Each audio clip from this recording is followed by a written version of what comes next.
शमशाबाद के ज्योति स्कूल में सूर्य नगर सेवा समिति की बैठक का आयोजन। बैठक में नगर का नाम बदलने को लेकर हुई चर्चा। मांग को लेकर चलाया जाएगा 15 दिवसीय हस्ताक्षर अभियान।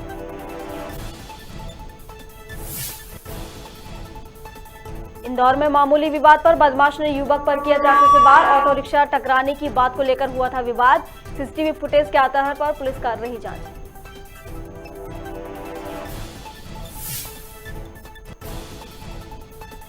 कतरौलिया नगर पालिका के सीएमओ की दादागिरी आई सामने। सीएमओ ने यातायात की उड़ाई धज्जियां। बीच सड़क पर वाहन खड़ा कर लगाया जाम।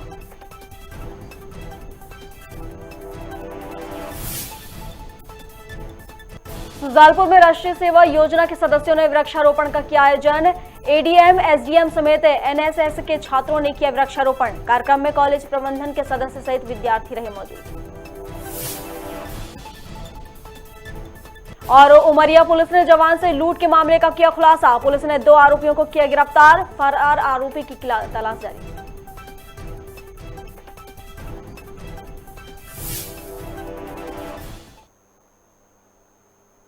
नमस्कार, खबर भारत देख रहे हैं आप। मैं हूं आपके साथ प्रियंका। चलिए बढ़ते हैं खबरों की ओर।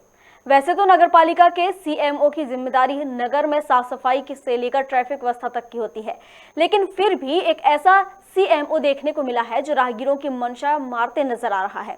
मामला श्योपुर के नगर कतरौलिया का है, जहां सीएमओ की दादागिरी देखने को मिली। दरअसल सीएमओ अधिकारी होने का फायदा उठाते हुए अपना वाहन बीच सड़क में खड़ा करते हैं। साथ ही नगरपालिका के सभी कर्मचारी भी पार्किंग समझकर वाहन वहीं खड़े करने लगे, जिससे यातायात तो बाधित होता ही है, साथ ही राहगीरों को भी परेशानियों का सामना करना पड़ता है।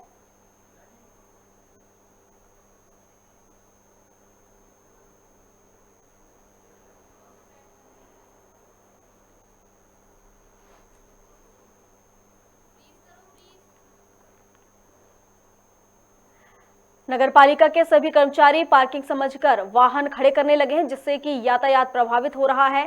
साथ ही राहगीरों को आने जाने में भी परेशानियों का सामना करना पड़ रहा है। इस तरह से आप देख सकते हैं कि किस तरह से दादागिरी की जा रही है। सीएमओ की जिम्मेदारी नगर में साफ सफाई के साथ साथ ट्रैफिक व्यवस्था सुधारने की होती है, लेकिन इसके बाद भी उनकी लापरवाही के चलते या उनकी दादागिरी कही जाए, उसके चलते यहाँ पर व्यवस्था पूरी तरह से दुरुस्त पड़ी हुई है और वहाँ पर बीच सड़क पर वाहन खड़े करने के चलते यातायात तो प्रभावित हो ही रहा है और राहगीरों को आने जाने में परेशानियां भी हो रही हैं। और चलिए, इस पर अधिक जानकारी के लिए श्योपुर से नितिन सोलंकी हमारे साथ जुड़ चुके हैं, हमारे सहयोगी। नितिन, सीएमओ का दादागिरी भरा एक मामला सामने आया है, जहां पर बीच सड़क पर वो वाहन खड़े करते हैं और उनके साथ साथ उनके कर्मचारी भी वहां वाहन खड़ा कर रहे हैं। जी बिल्कुल, मैं बताना चाहूंगा जिस तरह का विजुअल्स आप देख रहे हैं वो सरासर ऐसी जो काम अभी गाड़ियां जो लग रही हैं वो लगातार इस तरीके से ही सुबह जब 11 बजे से लेकर के हम शाम तक हम बात करें 6 बजे तक इस तरह से गाड़ियां ही लगाती जाती हैं। और जो शहर का हृदय स्थल कहा जाता है गोलंबर, वहाँ पर गांधी चौक है, पूरा हृदय स्थल की सुंदरता है वहाँ इस ट्रैफिक की वजह से घट जाती है। कहीं ना कहीं नगर पालिका का वही सामने कार्यालय है, नगर पालिका भवन है, उसके सामने उनके ऑफिसर्स की गाड़ियां, हेल्थ ऑफिसर्स की गाड़ियां हो या सीएमओ की गाड़ियां हो, निरंतर वह गाड़ियां खड़ी रहती हैं। इसकी वजह से पूरे व्यवस्थाओं बाधा उत्पन्न होती है। तो कहीं ना कहीं हमने कल इसको देखा और गंभीरता से लिया। तो इस तरीके से सीएमओ खुद आते हैं, अपनी गाड़ी बीच में लगाते हैं और घंटे 2 घंटे तक वो गाड़ियां वहाँ खड़ी रहती है। इससे ट्रैफिक तो बाधा होता है, पर जो निकलने वाले राहगीर हैं वो भी कहीं ना कहीं समस्या उलझ रहे हैं। तो कहीं ना कहीं हम लोगों ने इस चीज को देखा और समझा कि अगर इस तरीके से ही पूरा चौराहा ट्रैफिक का घिर जाएगा तो कहीं ना कहीं लोगों को ज्यादा परेशानी आएगी। बिल्कुल ठीक कहा आपने नितिन। जिस तरीके से जो जिम्मेदार हैं, जिनकी ये जिम्मेदारी होती है कि ट्रैफिक व्यवस्था को सुधार कर रखें, आसपास का वातावरण सही रखें, अगर वही लोग इस तरह का रवैया अपनाएंगे, इस तरह से वाहन खड़े करेंगे, तो आम लोगों को इससे क्या कुछ प्रेरणा मिलेगी? जी बिल्कुल वही चीज है, क्योंकि जो हमारा गांधी चौक है, गोलंबर है, एक हृदय स्थल माना जाता है श्योपुर शहर का। वहाँ से सभी चौराहे मार्केट हो, पूरे मार्केट की भीड़ वही की वही होती है। तो कहीं ना कहीं जो गाड़ियों को काफी लगता है, एक बार में कम से कम वहाँ कभी कभी तो 15-20 गाड़ियां खड़ी हो जाती हैं, जिसकी वजह से वहाँ ट्रैफिक ज्यादा उत्पन्न होता है और आम लोगों को समस्या होती है।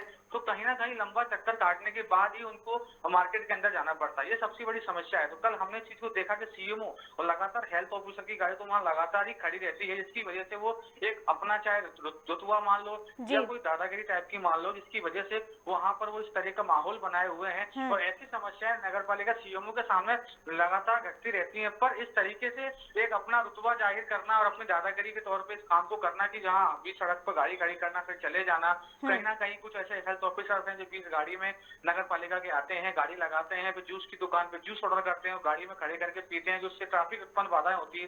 तो कहीं ना कहीं ये समस्या परे है।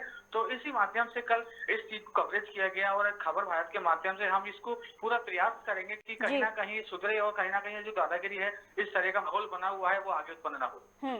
बिल्कुल ठीक कहा आपने नितिन। जिस तरीके से जिम्मेदार अधिकारी ही इस तरह से रवैया अपना रहे हैं, कोई भी कानून, कोई भी वो जिम्मेदार अधिकारियों को ये छूट नहीं देता है कि वो कानून की धज्जियां उड़ाएं और जो भी कानून के नियम है उनका उल्लंघन करें, भले ही वो कितने भी बड़े पद पर क्यों ना बैठे हों। लेकिन कानून सबके लिए एक है, चाहे वो आम नागरिक हो या फिर कोई अधिकारी हो, सबके लिए एक ही कानून है और सबको उसका पालन करना ही पड़ेगा। जी बिल्कुल, वही चीज है क्योंकि जो जिला कलेक्टर हैं शिवम वर्मा हैं और नए पुलिस अधीक्षक अभी जो आए हैं, उन्होंने शहर में फर्स्ट जब मीटिंग ली गई है और क्राइम मीटिंग उसके बाद कल भी हुई, तो उन्होंने एक निर्णय लिया कि पहले हमें शहर की ट्रैफिक व्यवस्थाओं को सुधारना है। तो कहीं ना कहीं एक नए प्रशासन का जब भी कोई नए अधिकारी आते हैं तो ट्रैफिक को मेन तौर पर देखा जाता है कि ट्रैफिक सबसे स्थिति को दर्शाता है हमारे शहर के विकास के लिए। तो कहीं ना कहीं नगर पालिका सीएमओ अब इस चीज को शायद समझ सकेंगे कि हाँ कुछ गलतियां उनकी तरफ से हो रही हैं, जिसकी वजह से हमारे शहर की सुंदरताएं घटती है। नगर पालिका में विकास तो कम पर दादागिरी टाइप की थोड़ी ज्यादा हो रही है। तो कहीं ना कहीं हम लोग चाहेंगे कि इस तरह की खबर देखने के बाद शायद वो जाग जाएं और इस तरह का जो वो उल्लंघन कर रहे हैं वो ना कर सकें। जिस तरह से अभी आपने कहा कि एक बैठक हुई है और बैठक में ये निर्णय लिया गया है कि सबसे पहले ये जो यातायात व्यवस्था है इसको सुधारा जाए, तो क्या इन गाड़ियों पर नजर नहीं पड़ती उनकी, जिस तरीके से अधिकारियों की गाड़ियां खड़ी रहती हैं? बिल्कुल, मैं आपको बताना चाहूंगा जब नया कुछ प्रशासन हमारे शहर में आता है तो सबकी निगाह रहती है। तो कहीं ना कहीं नए एसपी महोदय भी श्योपुर में प्रवेश किए हैं, उन्होंने पहली मीटिंग ली है, इस चीज को शहर का भ्रमण भी किया है। तो उनके उसी के आधार पर उन्होंने इस चीज को देखा और जब मीटिंग ली तो उन्होंने बताया कि हाँ हमें सबसे पहले ट्रैफिक व्यवस्था को ही सुधारना है। चलिए ठीक है, बहुत शुक्रिया आपका हमारे साथ जुड़ने के लिए।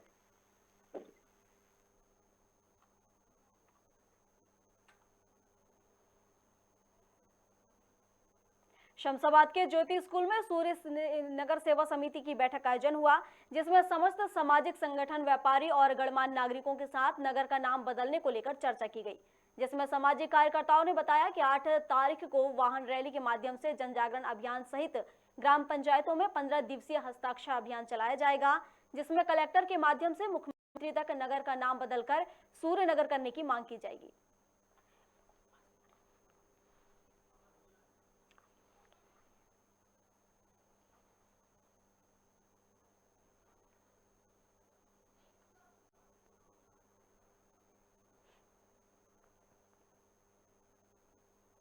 जैसा कि सबको विदित है, शमशाबाद का प्राचीन काल से ही नाम सूर्यनगर था।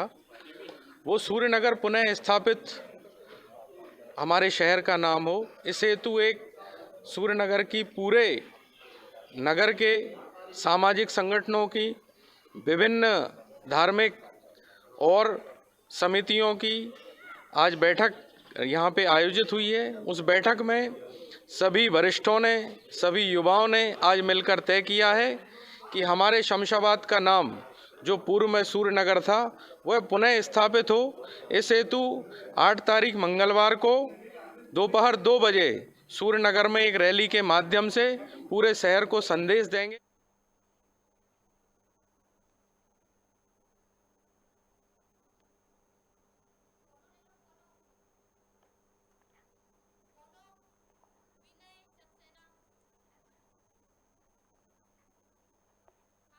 चलिए, इस पर अधिक जानकारी के लिए शमशाबाद से विनय सक्सेना हमारे साथ जुड़ चुके हैं, हमारे सहयोगी।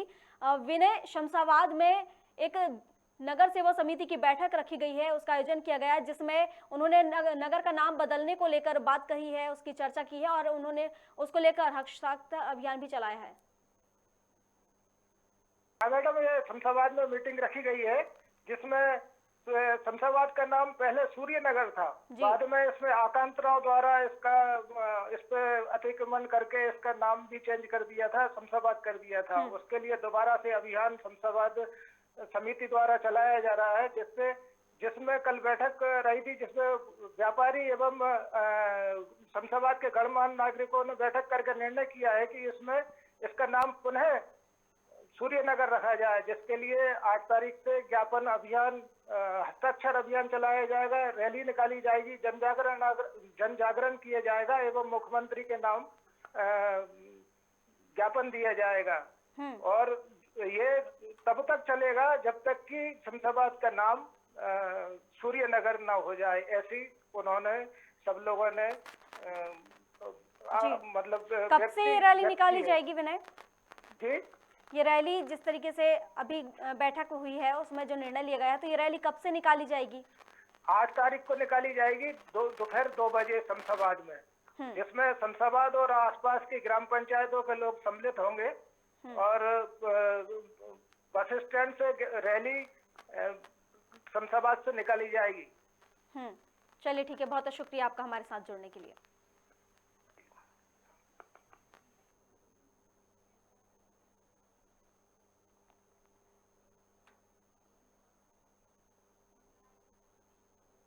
मध्य प्रदेश के इंदौर में बदमाशों का आतंक लगातार बढ़ता जा रहा है, जहां मामूली बात पर बदमाश ने चाकू से हमला कर एक युवक को गंभीर रूप से घायल कर दिया।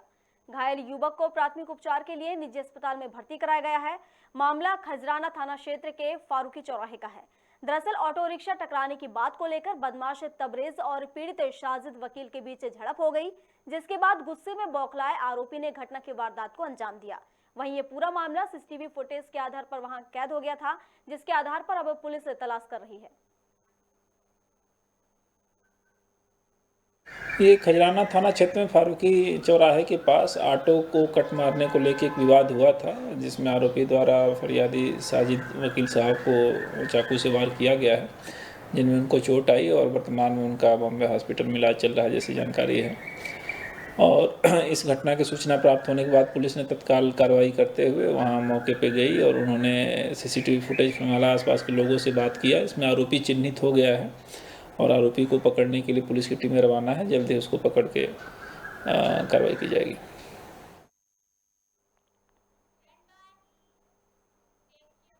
सुजालपुर के राष्ट्रीय सेवा योजना इकाई के सदस्यों ने शासकीय जेएनएस महाविद्यालय में वृक्षारोपण कार्यक्रम का आयोजन किया, जिसमें एडीएम मंजूषा विक्रांत राय, एसडीएम सत्येंद्र सिंह, तहसीलदार राकेश खजूरिया, कॉलेज प्रचार राजेश शर्मा के साथ एनएसएस के छात्रों ने पौधारोपण किया।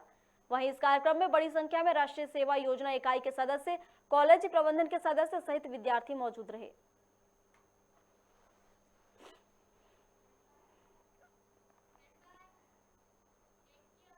नरसिंहपुर जिला गाडरवारा तहसील के साईखेड़ा में संयुक्त तहसील कार्यालय की बिल्डिंग बनकर तैयार हो गई है। बता दें कि कार्यालय की साफ सफाई का काम सरगर्मी से चल रहा है। जानकारी अनुसार तहसील कार्यालय का जल्द शुभारंभ हो सकता है।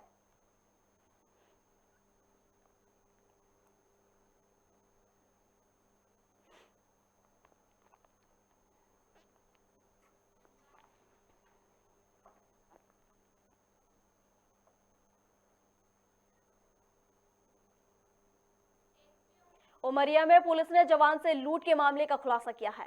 कंट्रोल रूम में आयोजित प्रेस कॉन्फ्रेंस में पुलिस अधीक्षक प्रमोद सिन्हा ने बताया कि असम में सेवारत आर्मी जवान सुनील कुमार के साथ 20 फरवरी रविवार की सुबह लूट करने वाले 2 आरोपियों को पुलिस ने गिरफ्तार कर लिया है और एक अभी फरार है। वहीं उन्होंने कहा कि लूट किया गया सामान समेत घटना में उपयुक्त चाकू भी जब्त किया गया है। एसपी सिन्हा ने कहा कि आरोपी के खिलाफ धारा 394, 341, 324 और 25 आर्म एक्ट के तहत प्रकरण पंजीबद्ध किया गया है और फरार आरोपी की तलाश की जा रही है। पाली क्षेत्रांतर्गत रेलवे स्टेशन के जस्ट बाहर एक सनसनीखेज लूट की वारदात हुई थी, जिसमें फरियादी आर्मी का जवान था और उसके साथ में चाकू से मारपीट करके और लूट की गई थी। पुलिस ने लगातार इसमें प्रयास किया था और हमारी टीमों ने सतत इसमें प्रयास करके और अंततः इसका खुलासा किया है। तो इसमें ये पाया गया है कि इसमें 3 आरोपी थे, एक स्थानीय पाली का था और एक कटनी जिले का तथा एक जबलपुर जिले का था।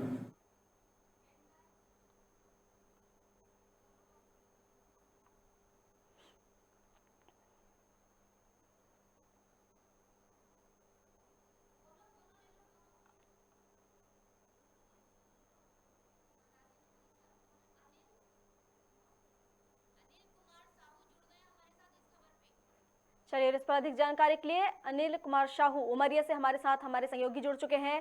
अनिल, एक पुलिस ने खुलासा किया है जहां पर लूट का जो मामला था उसका पुलिस ने खुलासा किया है।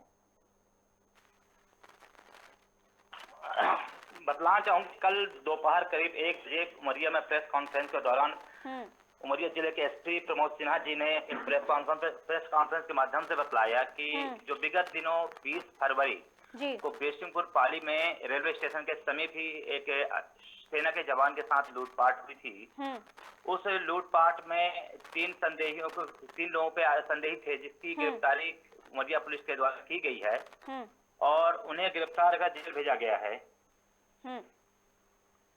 इसमें अधिक जानकारी यह है कि पाली में ही एक विवाहिक कार्यक्रम था 20 तारीख को ही 19 तारीख की रात। उस कार्यक्रम में एक बसोर परिवार में शादी थी। शादी के दौरान ही जिस घर में शादी थी उसका एक पुत्र एवं उसके 2 साथी, ये तीनों ही व्यक्ति लूट में शामिल थे। एक व्यक्ति पाली का, एक व्यक्ति कटनी का और एक व्यक्ति जबलपुर का व्यक्ति था। यह जिन तीनों को पुलिस ने गिरफ्तार कर लिया। इसका खुलासा पुलिस के द्वारा किया गया है या फिर फरियादी की आशंका के आधार पर इन्हें गिरफ्तार किया गया? नहीं, पुलिस के द्वारा ही खुलासा किया गया है। जो सीसीटीवी फुटेज से कुछ प्राप्त हुए उसके आधार पे ही गिरफ्तारी हुई थी।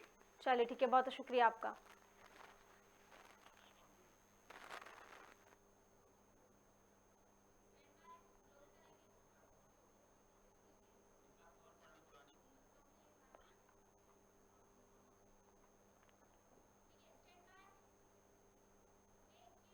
यूक्रेन के लविव में मेडिकल की पढ़ाई करने वाली छात्रा प्रगति कोंडिफोड़ा बड़ी मुश्किल के बाद मंदसौर पहुंची, जहां उन्होंने यूक्रेन युद्ध की आंखों देखी हालात बताई। उन्होंने कहा कि मैं भी उन्हीं छात्रों में से एक हूं जिनके साथ पोलैंड बॉर्डर पर यूक्रेनी सेना से मारपीट की गई थी। साथ ही प्रगति ने कहा कि 3 दिनों तक बिना खाए लगभग -10 से 12 डिग्री में 50 किलोमीटर पोलैंड बॉर्डर तक पैदल पहुंची, जिसके बाद यह सकुशल स्वदेश लौटी हैं। वहीं वतन वापसी पर प्रगति ने सरकार और मीडिया को धन्यवाद दिया है। तो पिछले 1 हफ्ते से हम लोग बॉर्डर के चक्कर काट रहे थे और हम जब बॉर्डर पे गए तो वहाँ पे हमें बहुत मुश्किलों का सामना करना पड़ा, क्योंकि वो इंडियंस को बॉर्डर क्रॉस नहीं करने दे रहे थे और वहाँ पे वो बंदूक तान के हम लोगों पे खड़े थे। बहुत मारपीट चल रही थी, स्काई में फायरिंग भी कर रहे थे। But at the and Bharat सरकार ने हमारी बहुत मदद की और उन्होंने हमारी पुकार भी सुनी और हमें वहाँ से इवैक्यूएट करके फाइनली अपने अपने घर पहुँचा दिया है सुरक्षित। पहले तो मीडिया, गवर्नमेंट, इन सब का मैं बहुत बहुत तहे दिल से धन्यवाद कहूँगा, जिन्होंने पूरे रात दिन अपनी मदद करके मेरी सिस्टर को फाइनली इंडिया पहुँचवाया, घर तक पहुँचवाया। गवर्नमेंट का ये कहना था कि हम जितनी भी सुविधा जो है बच्चे फंसे हुए हैं उन सबको निःशुल्क हम उनके घर तक पहुंचाएंगे और जो भी उनका अगर ट्रांसपोर्ट का भी चार्ज अगर लगता है तो वो भी गवर्नमेंट देगी। मैं बहुत अच्छा महसूस कर रही हूँ अपनी बिटिया को देख के और मैं ये चाहती हूँ कि सभी बच्चे आ जाए भारत के। मतलब जितनी खुशी हो सकती है, मेरा ये अनुभव है कि मैं अपनी बच्ची को मौत के मुँह से, समझ लो मौत के मुँह से देखा है मैंने। मेरे बहुत मुश्किल से कटे हैं, न खाना न पीना, कुछ भी नहीं, बस एक ही था कि अपनी बिटिया आ जाए। बहुत खुशी हुई कि चलो एक बहुत बड़ी जंग जीत के आ गई, इसे हो गया। इनको जो पोलैंड में तकलीफ आई थी उसके बाद ये जो हंगरी बॉर्डर आए, हंगरी बॉर्डर के बाद बहुत अच्छी सुविधा मिली इनको। भारत सरकार ने पूरी बहुत सुविधा दी, रहने खाने और एयरपोर्ट जाने वहाँ से आना सब कुछ समय पे हुआ, इनको कहीं भटकना नहीं पड़ा उसके बाद। खबर भारत में खबरों का सिलसिला लगातार जारी है। अधिक अपडेट्स के लिए आप बने रहिए हमारे साथ और देखते रहिए खबर भारत। नमस्कार।